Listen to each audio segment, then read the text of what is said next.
This is for those of you that are new to my classes or new to watercolor, and I know that you need some help maybe with how to use your palette, how to prepare your paper, all those kinds of things that I didn't have time to go into on the Zoom lesson, and is easier in class because people can sort of just ask questions and grab my supplies and so forth. So I thought I'd make a little bit of a video for you if you're pretty new or you're unsure about what to do to get ready for class. So first of all, you need to sketch your lesson for the week, which I send you by email. And I use a light board, just a small light board I bought from Amazon to sketch mine. But you can put your line drawing, tape it on your window with the brightest light behind it and tape your watercolor paper over the top, and you should be able to sketch through easily. Or you can use tracing paper and then, scribble on the back of the tracing paper so that you have some pencil marks that will trace through. Or you can draw freehand if you're a really confident drawer. I'm a pretty confident drawer, but you know what? I have to prepare about 8 of these for all the classes, and I draw them once and then I'm going to trace them on my light board for all the other ones. Otherwise, I'll be here all day long. Now, after you've traced your picture, you're going to tape it to a board, and that's to stop the paper buckling when it gets wet. When we do a wet and wet wash, the paper absorbs the water and it will swell. The paper, whether it's cotton or pulp, it will swell, and then if it's taped down, it will shrink back to a nice flat shape. So that kind of helps keep it from being all bowed and buckled. And if you do have your paper buckle and bow and so forth, it means the paint can lay in those ridges and then you get a very uneven wash. If you're doing a bigger sheet, let's say a half sheet or a full sheet of watercolor paper, then it's better to learn how to stretch your paper by wetting both sides, soaking it for a few minutes, and then stapling it or taping it to a wooden board really firmly. But we don't need to do that for these little bits of paper we use in class. I do it if I'm doing a serious painting or a commission, but for these ones, tape's good enough. Now, how do you get your paper on the board straight? Now, I really like these little Coroplast boards. They're just corrugated plastic. Some of them are election signs that people have given me, and I need lots of them for class because I lend them out to people.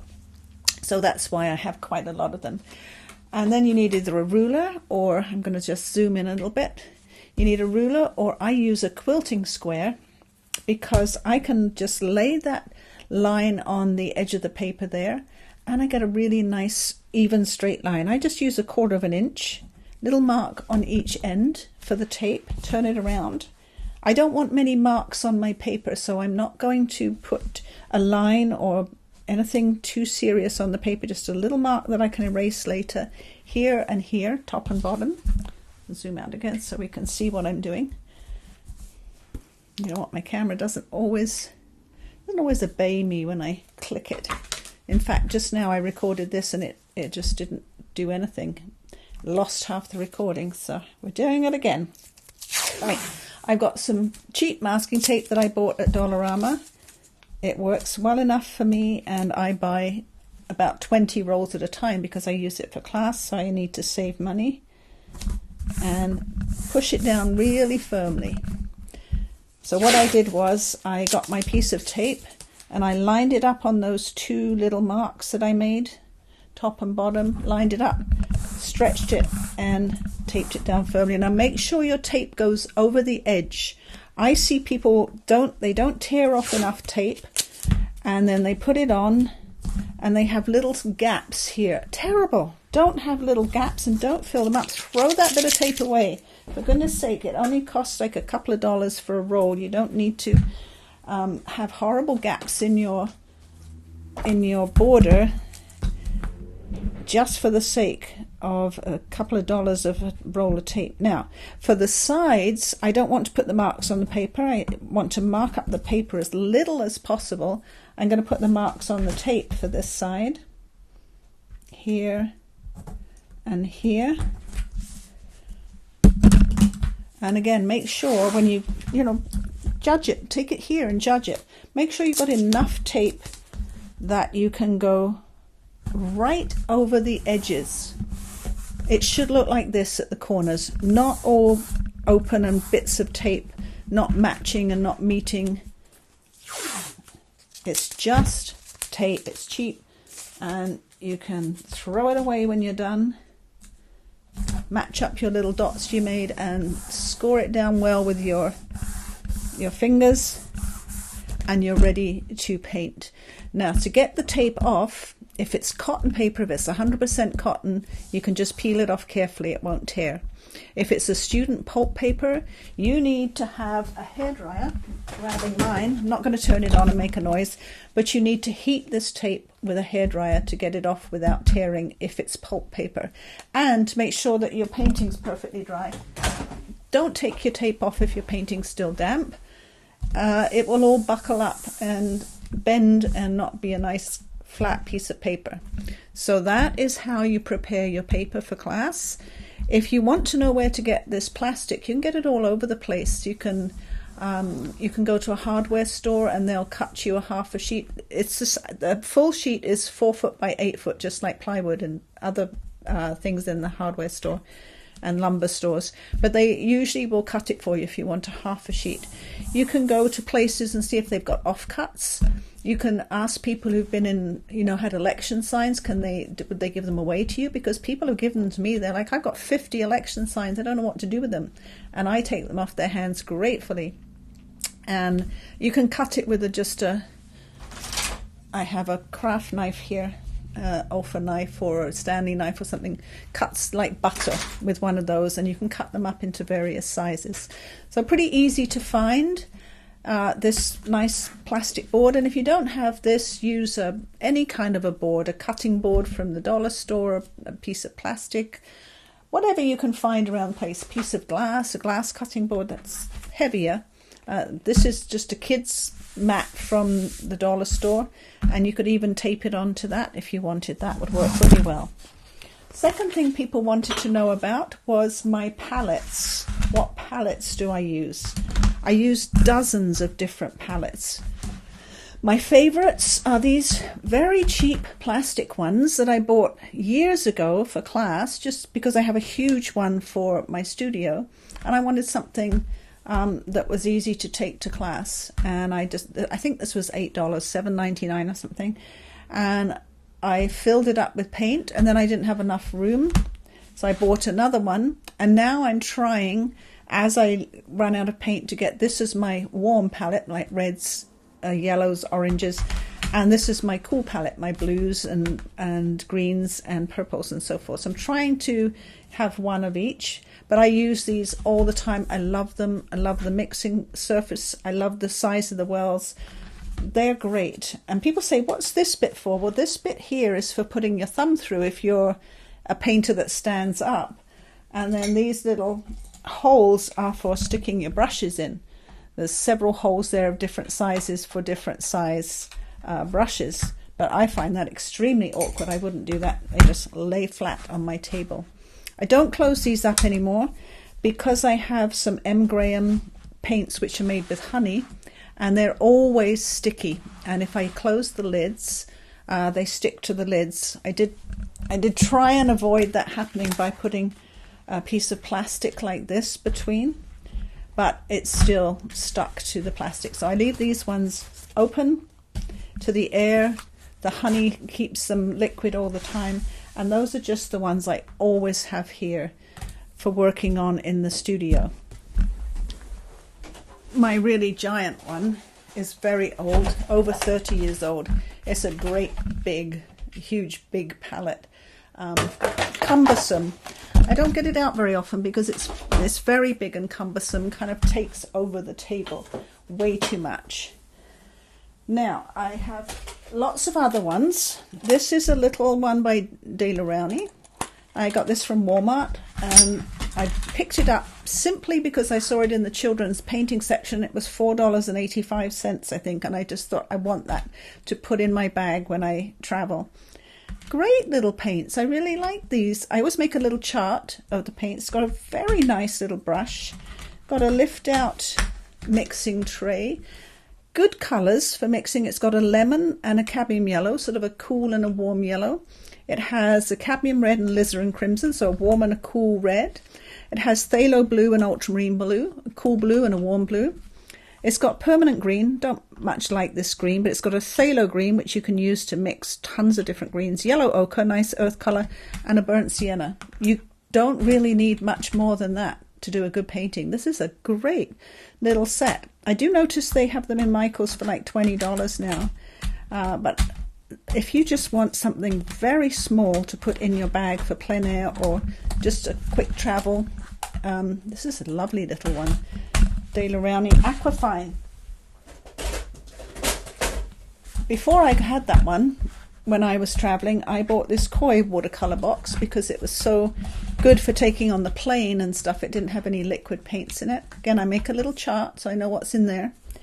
You got the lid for a mixing surface. You got a lift out mixing tray. Lots of lovely colors, and I fill them up with my favorites if I use them. It came with a water brush. And people say, what are these sponges for? They're there for wiping your brush on, especially a water brush. You squeeze out the water and you wipe the brush and clean the tip, or just control the water with those. And I did a lot of nice paintings on holiday in a tiny little watercolor book with these. They're not artist quality, they're just student quality paint, but a good starter set if you want a little dry palette. Now, mostly I use tube paint squeezed into a palette. So this one I got online, this Meaden palette. It was empty, had nothing in. I bought some of these little pans to squeeze the paint into. They come out. I can't get them out right now because I've got them in there tight so they don't fall out.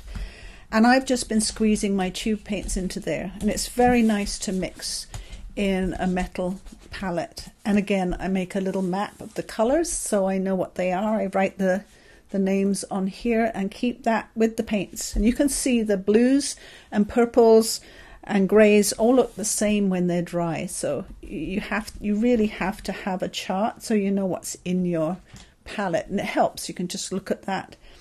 And none of these were expensive. None of them were expensive. And this palette I got on Amazon empty. I don't know, $12.99 or something. It certainly wasn't a lot. Again, a lovely one. I have lots. I have another little tiny one like this, a little tiny Meaden for plein air. I have a couple of palettes downstairs. I think I have a problem. I think I have a problem with buying too much paint, but I don't have any other problems, so don't worry about it. This is the one I take to class. This is a Paul Rubens one I got off of Amazon. Has a nice big mixing tray in the lid. Has lovely big mixing wells in here. Again, I make a chart, and I've put Van Gogh student paints in this one so that I don't use all of my artist paints up when I'm teaching, because I go through a lot of paint and the artist paints are very expensive. So I find the Van Gogh student paints great quality. Look how lovely and shiny they are. If a paint's lovely and shiny like that, it's got lots of gum arabic in it and good things. And I find the colours are beautifully intense. I mean, you can see from my little chart that there's some beautiful colours there. And it comes with a little spatula that you can either scrape out paint, or you can dig it under this tray and lift the tray out, and you've got more mixing space if you want to do that.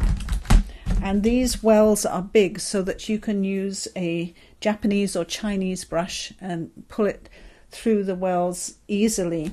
They like their paint wells to be that big shape for their brushes. This little thing fits back in here somehow.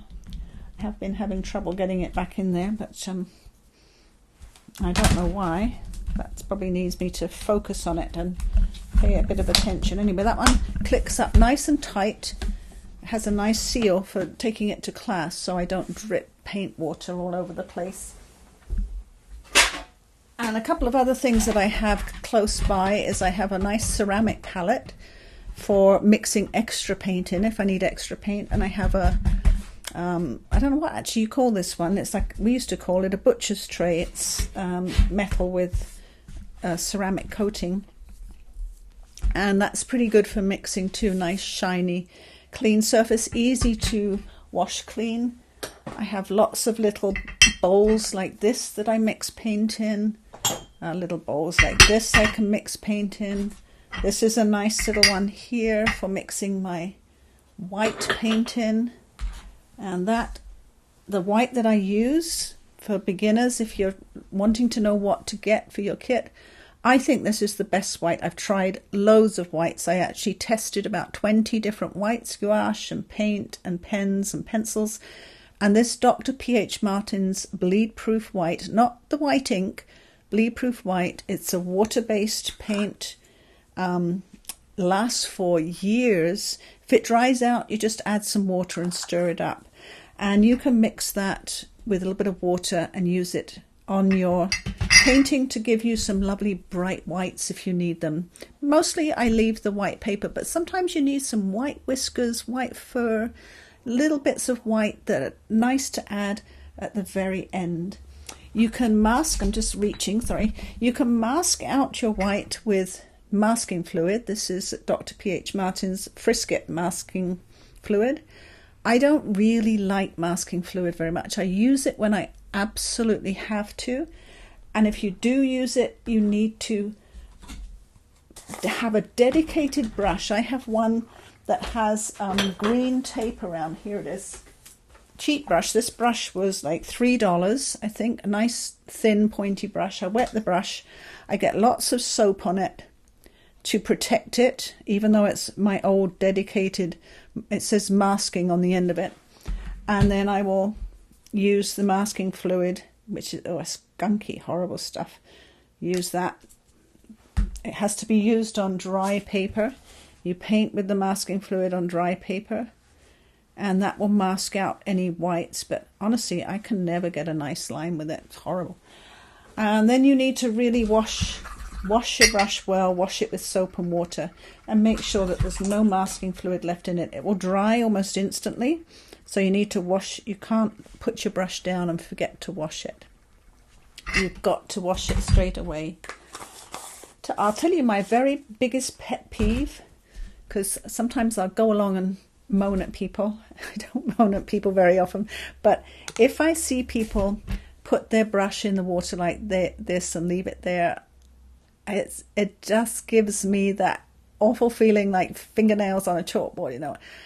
This is just death to brushes. If you leave a brush in water like this, it destroys it on so many levels, and I can't bear to see it. It's the one time I will moan at people or just take the brush out of the water. It does several things. It destroys the tip. The tips of the brushes should be nice and pointy, or really nice and square and sharp.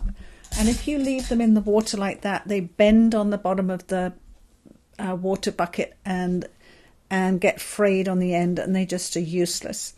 The other thing it does is it allows water to get under the metal ferrule and up into the wooden handle, and it rots the wooden handle, and all of your paint will peel off the handle, and then your handle will fall off of your brush because you've destroyed it by leaving it in water. Most brushes have a wooden handle, and even though they have a really good coat of paint on them, water will destroy that. Also, if you have a wet brush, and mine are in this pot up this way because they're dry, but if you put a wet brush in a pot this way up, same thing, the water will trickle down through the hairs into the furrow and into the wood, and again make wood wet. So what I do, I either really dry my brush well on a towel very gently, and then I'll lay it on the towel till it's completely dry. And if I have my cheap brushes in the pots like that, but I have my good brushes in a brush roll that I made. This, I love the Dollarama and dollar stores. This is a bamboo mat that cost $1.25 from the Dollarama. I bought it years ago. I just bought one the other day. It's still $1.25. I bought a piece of elastic, and I threaded the elastic through each little section, and I keep my brushes in there very safely. They don't fall out. All of the tips are protected, and the air can dry these brushes. I leave them flat till they're completely dry, and then when I take these out or take them to class, I roll up my mat, and I have a little bit of elastic on the end. I wrap around and I put a tiny bit of Velcro, not supposed to say Velcro because it's a brand name, hook and loop fastener on the end, and that has been my brush roll for years and years and years. And if you want one, it'll cost you $1.25 for the mat, and I don't know, $1 for the elastic, and you've got a really good brush roll that will last you for years. I've got two of them, one for my other brushes, my sort of not so good brushes, and this one is for my really, really good brushes, all my silver black velvets and my Kolinsky sables, and I really love the Princeton Velvet Touch too. So you want to know what brushes I use? Almost exclusively silver black velvet. I love them. And the second type of brush I love is the Princeton Velvet Touch. They are a synthetic brush, but really, really nice. And I really love their script liners. They work excellently. But you don't have to have a brilliant brush. You can have a cheaper brush that's nice and soft with a good pointy tip. You can have student grade paint. You can have Winsor Newton Cotman. You can have any of the ones I've shown you. They're all great for starting out. But what I really think you need to have is good paper. I only ever use the Arches 140-pound cold press. Sometimes I use hot press, but not usually for class. And that is just such a good paper. I buy it by the sheet. If you buy it in a block, it's extremely expensive. By the sheet, a sheet is 22 inches by 30, and I pay $12.99 at the art store for a sheet. Michael's will be more expensive. Try and find an art store, you'll save more money. And then I cut the sheet up into several pieces. I can get 25 4-inch by 6-inch pieces, but I can get about 15 or 20 pieces. And for $12.99, that's a pretty good deal, because if you buy a pad of really horrible pulp student grade paper, you'll be paying $7.99, $11.99 for that pad of paper, and it's not worth getting. It's just not worth getting. You can't paint a good picture unless you have some decent cotton paper, preferably 140 pounds. So I hope that's a little bit of help for you beginners. Don't know what else to tell you really. Pens, get yourself a few waterproof pens. I found some in Walmart, Le Pen it's called. I like the Micron Pigma pens, they're waterproof. The Sharpie permanent markers, ultra fine point, are waterproof. I have all of those in different sizes, but you only need one size. If you just get one waterproof pen, get a Sharpie ultra fine point. They're probably $2-3 in Staples, Walmart, Michael's, anywhere. Usually has the Sharpie pens all over the place. You can find them anywhere. And I like a mechanical pencil for drawing with, because they make a really nice fine line. I've got a really good one somewhere, but this is a cheap Bic. For class, I usually buy a pack of 12 to take to class, 2 packs of 12 Bic pencils. They last a long, long time, and they give a really nice fine line. And for an eraser, use something nice and soft. You can use a kneadable eraser. Looks like a piece of gum. That won't leave any markings, any bits and pieces, crumbs, I guess. That will just lift off your pencil marks really easily. Another one I really like, this is a little eraser in a pen. You click it and you get more eraser out the bottom here. It's really nice for erasing small details. I have 2 of them. I have one that size and I have one that's a bit more of a square tip. And I also have a nice soft, just a soft white eraser. They're all very cheap, all available in dollar stores, stationery stores, Walmarts, all those places. And a ruler. I love my quilting square because it makes it very easy. That was another Walmart purchase. So I hope that's a big help to you, and happy painting.